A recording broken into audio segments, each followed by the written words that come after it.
My big brother put me onto a lot of music when I was younger. I remember him showing me Freddie Gibbs, way back when he had released the song, What It Be Like. I remember him showing me Andre Nicotina. And I remember my brother showing me a young Nip Hussle, right when he first released Hustle in the House. As time went on, I saw Nipsey Hussle grow into a prolific entrepreneur.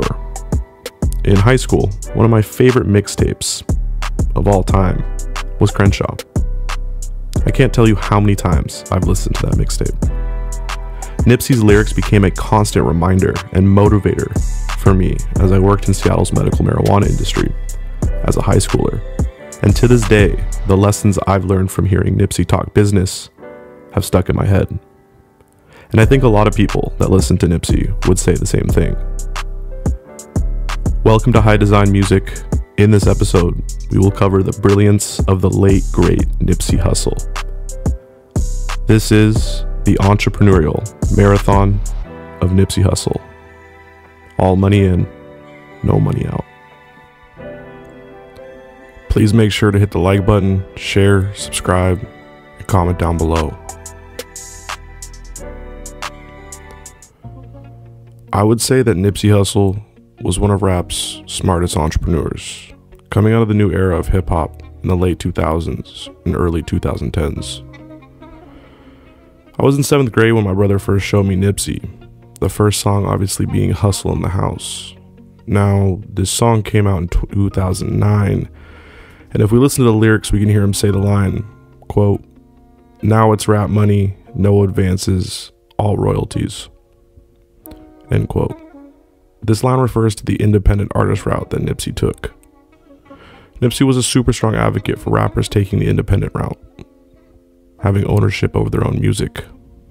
So typically when a musician signs with a record label, the label will give the artist an advance to create a music project. Now the thing about advances is that they are pretty much a high interest loan that needs to get paid back to the record label eventually. The artist won't be able to make any money from the music project that they release until the label recoups all the money it led to the artist. In a lot of ways, these advances can be seen as a potential debt trap, a mechanism for the label to keep the artist in their cycle of control and never really letting the artist break through and become financially independent, relying on the label really. Jay-Z had a famous line in one of his songs that went like, quote, "You still taking advances, huh? While me and my friends taking real chances, huh?" Don't take the high interest loan. Bet on yourself, and long term, it will pay off. Also, build your catalog. Think about every song you make as another building block into the structure that makes up your catalog. The larger the catalog and the more fans you have, well, obviously then the more leverage you will have in negotiations with a major record label. And we saw this with Nipsey, right? Nipsey built up his catalog and then eventually went into a distribution deal with Atlantic, I believe. But he had to put in the time and the years of grinding as independent artists to be able to, negotiate a really quality distribution deal. Now, something that Nipsey talked about in many interviews is how he constantly studied people like Jay-Z and P. Diddy. Over the years, Nipsey developed a relationship with Jay-Z. I think in many ways they bonded over their strong belief in ownership and entrepreneurship. Listen to Nipsey in this interview explain why he sold the Crenshaw mixtape for $100 each and how Jay-Z purchased 100 copies of the $100 mixtape. Yeah, can we talk about that? Because I think it's like such a genius marketing tactic. Right. And I think it paid off hugely to your guys' advantage because of the way you executed it. Definitely. So tell me about like how that came to fruition and how you guys thought about doing that in that way and like the execution too. Yeah, I mean, it's a combination of things that went into figuring out or committing to doing it at a $100 price point. I read a book called Contagious by Jonah Berger. Yeah. You know what I mean? Yep. He had a story about this restaurant in Philly called Barclay Prime. Yeah. And they had a $100 cheesesteak. and everybody thought it was crazy. Ain't nobody gonna pay $100 for a cheesesteak, plus we in Philly, you crazy. But it became like a status symbol for like business meetings, or like you bring a girl on a date and you wanted to buy the $100 cheesesteak, and Oprah Winfrey ended up coming to get one, and Jay Leno, and it became a thing. So I'm like, damn, you know, that ain't been done in rap at all.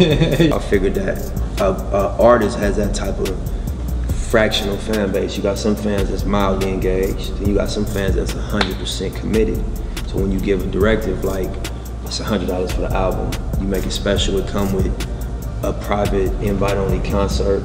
Yeah. You know, it became a thing. It became a way to reciprocate whatever you felt you was getting out of the music. It was like a way to give it back.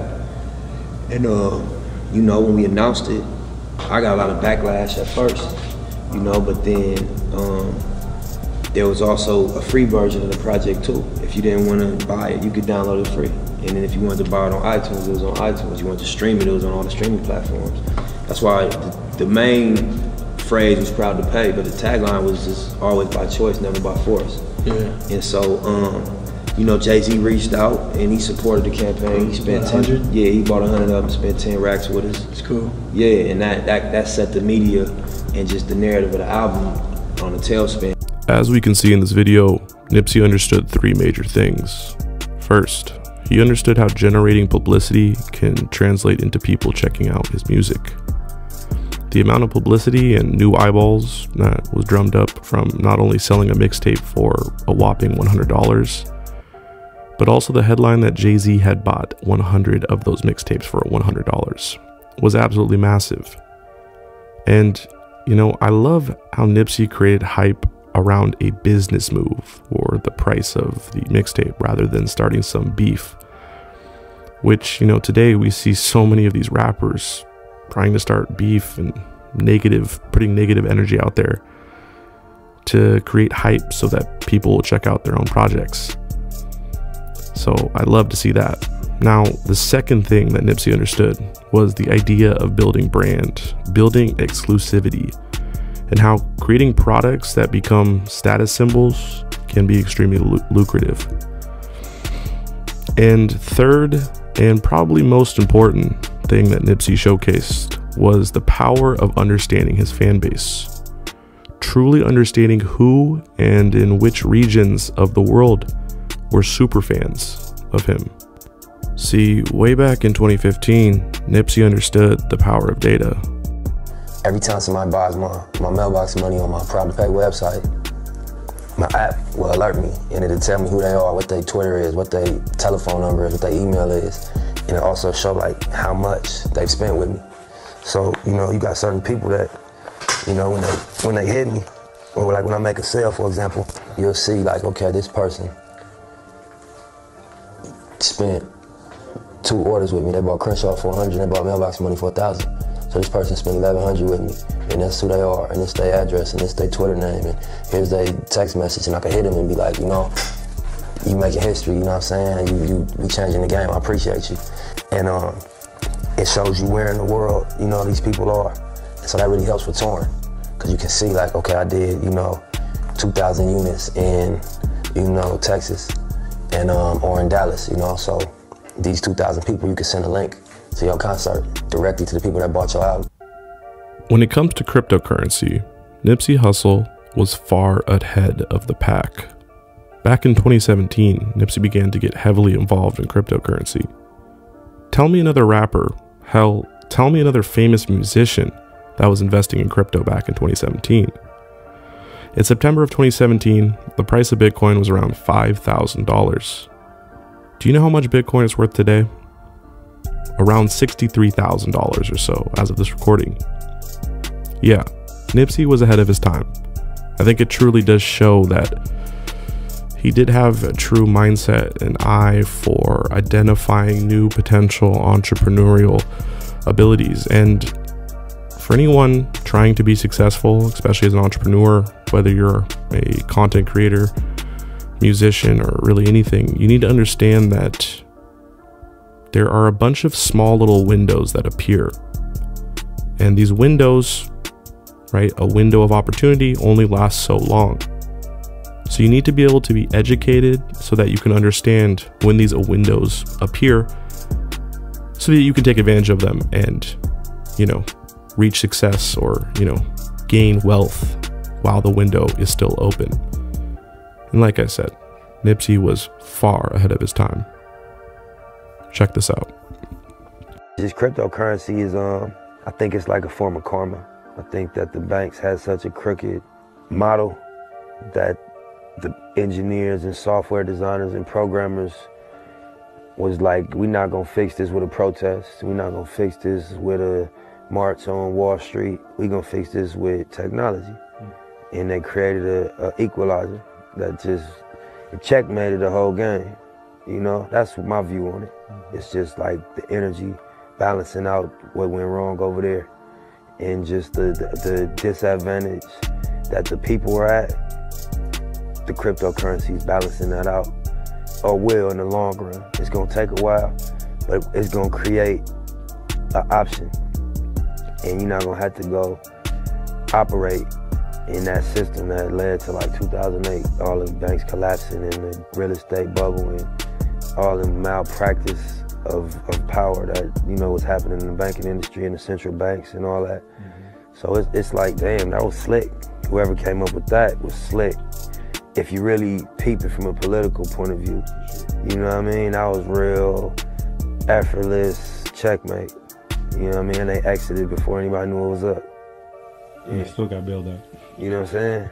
It's a lot of reasons that, you know, political reasons why it's a big thing, and it's financial reasons why it's a big thing, you know, and even like on a simple level of like sending money overseas or something, to be able to do that peer-to-peer and not have no middleman with a fee, and with a policy, it's just a direct transaction that's, you know, regulated by a public ledger. That's a big innovation if you understand like banking and PayPal and all that type of shit. You know, somebody told me that it's like what the internet was in like the early 90s. And think about what that turned into and all the billion-dollar businesses that was built off of that. That's like what the cryptocurrency, blockchain opportunity is similar to. So it'll take a while before we see it mature and really turn into what it can potentially be. So Nipsey had the Marathon clothing brand, or his overall brand, right? The Marathon Continues, which represented, you know, the continuous grind that whether you're a, you know, music artist or an entrepreneur, it's constantly a marathon. You constantly have to keep going, right? So while he expanded his Marathon clothing brand, he also announced a partnership with Puma clothing and shoe company. He became an ambassador for Puma. So when the deal with Puma was announced, rather than blow his check on himself, Nipsey treated 50 of his closest family and friends, including his longtime partner Lauren London, rapper White G, OT Genesis, and Grammy Award-winning producer James Fauntleroy, to a specially curated dinner featuring custom cocktails and Hussle's new album providing the musical ambiance. At this dinner, Hussle's collaboration with Puma, called The California, was unveiled, and he began carrying an exclusive Puma line in Marathon clothing. I think that this points to Nipsey's belief that building a solid team and rewarding your team, you know, members, the people that work for you, your family, you know, rewarding them and making them, you know, feel like, you know, they're part of the group. I've said this in pretty much every single High Design episode, that the number one thing that determines an entrepreneur's success is the ability to build a strong team. And building a strong team means being a good leader.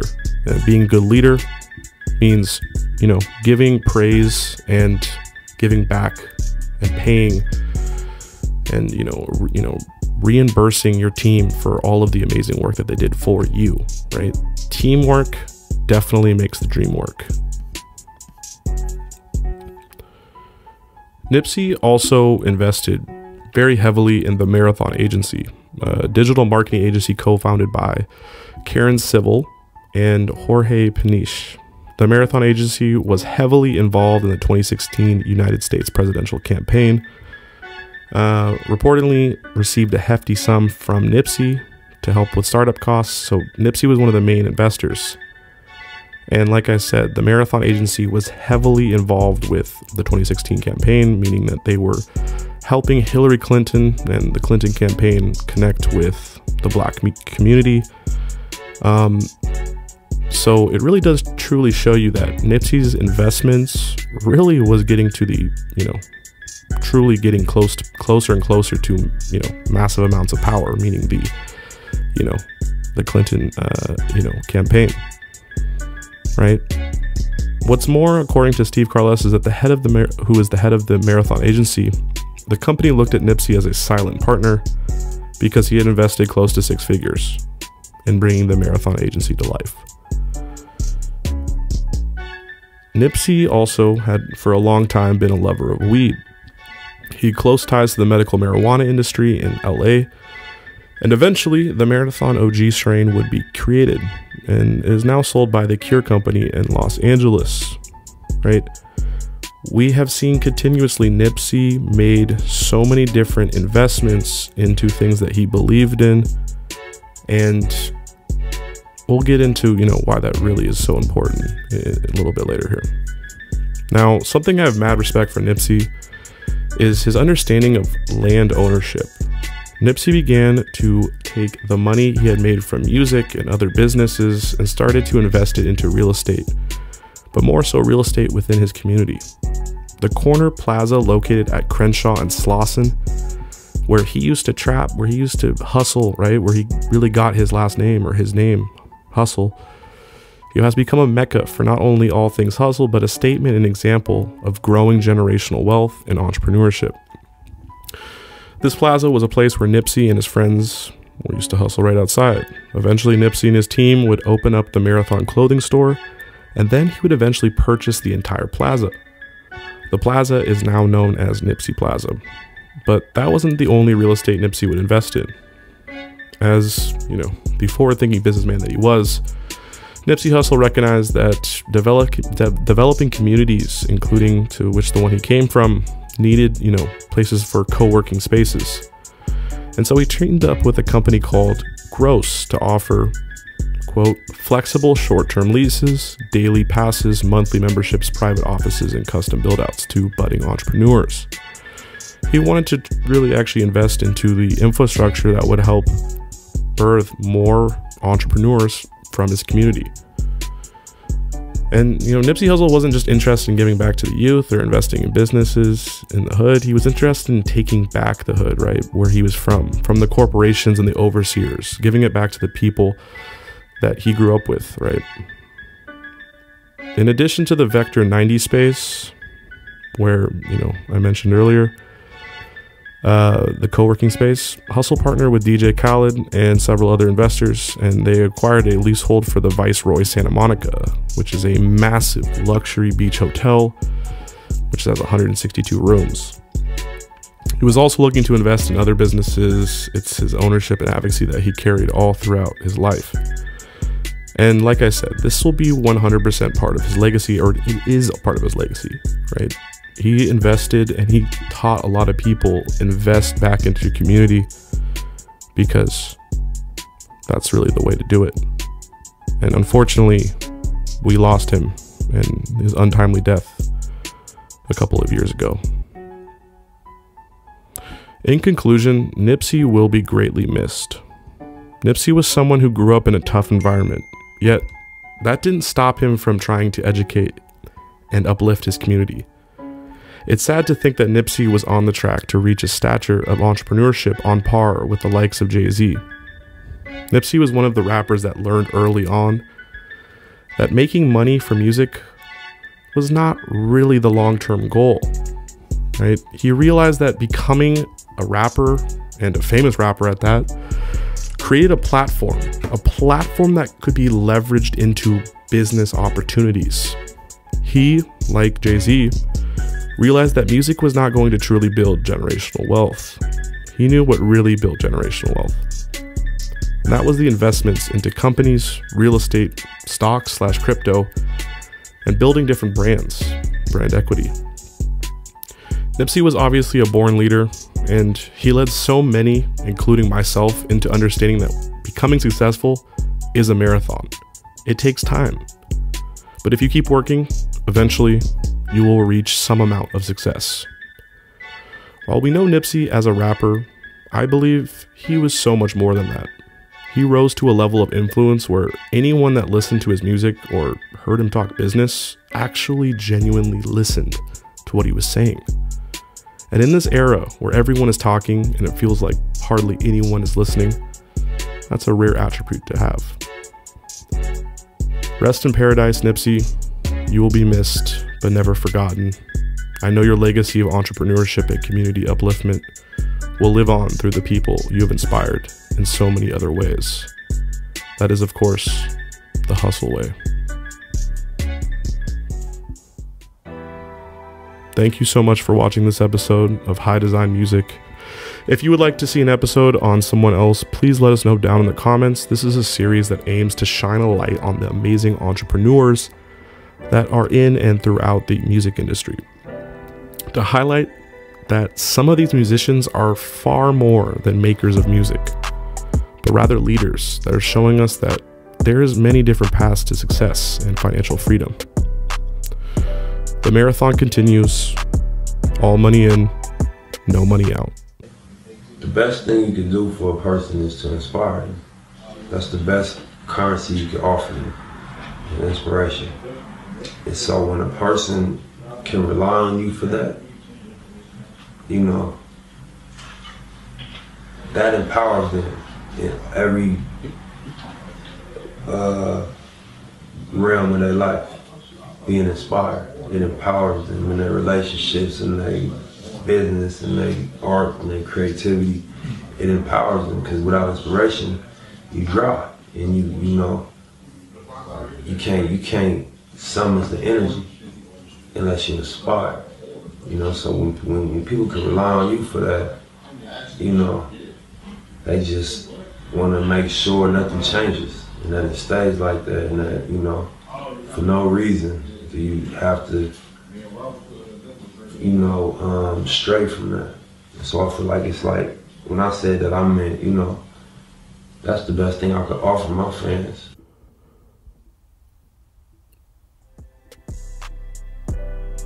Please like, share, and subscribe if you like this high design video. Anyways, this is LMC, signing out.